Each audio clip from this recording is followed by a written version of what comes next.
Turn on any financial channel and you will inevitably see it. An expert standing in front of a screen, holding a laser pointer, and gesturing urgently at a stock chart. This diagram illustrates exactly what they point at: a jagged price line stretched high above a smooth-moving average line. The pundit declares the stock overextended and due to come down. A few weeks later, price and line finally intersect. Analysts call this reversion to the mean. On television, it sounds like an unavoidable law of physics.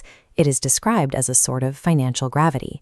The prediction appears flawless, and the expert looks brilliant. Curious, but nobody ever seems to ask the only question that actually matters when evaluating that chart: which one of those lines moved to cause the intersection?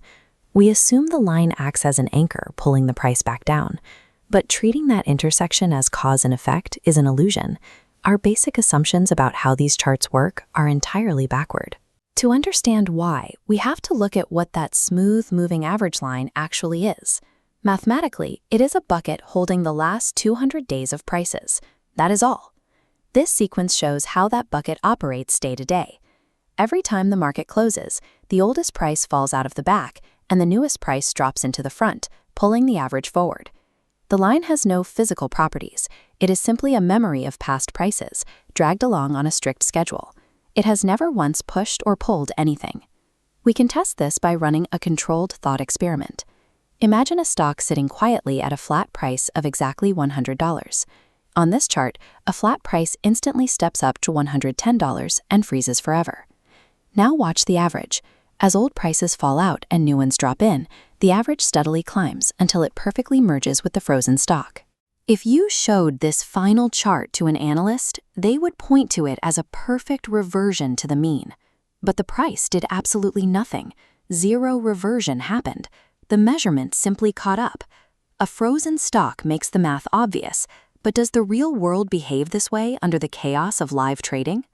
A study called The Lagging Truth audited this exact phenomenon. They analyzed 155 years of market data across 4 continents, running 44 rigorous tests. This grid displays the results across all 44 tests, and they are completely uniform. In every single one, a 100% failure rate for the standard assumption. It was the moving average line that did the majority of the traveling. In 3 out of 4 cases, the data revealed something even stranger. The price was actually walking away from the average, while the line chased it down. This data inverts the traditional magnet metaphor. Instead of a pull, we see a pursuit.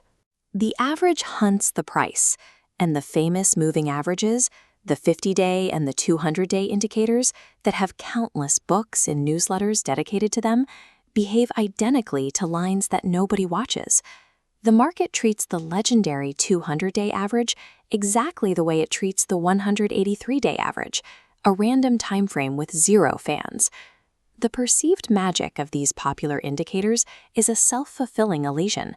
They only seem significant because everyone keeps pointing at them, not because they hold any underlying mathematical power. The 155-year audit did reveal one consistent signal within those stretched charts. When the distance between the price and the line reaches these extremes, the data shows an immediate spike in volatility. It marks the start of a period defined by larger, more frequent swings. What that gap stubbornly refuses to tell you, what it mathematically cannot tell you, is the direction of the next swing. A stretched chart signals an incoming storm. It offers no guidance on which way the wind will blow. So the next time you look at any chart, any dashboard, or sit in any meeting where someone declares a reversion prophecy fulfilled, make it a habit to ask one specific question: who traveled? Because the mountain did not come to the average went to the mountain. It always does. It is made of it.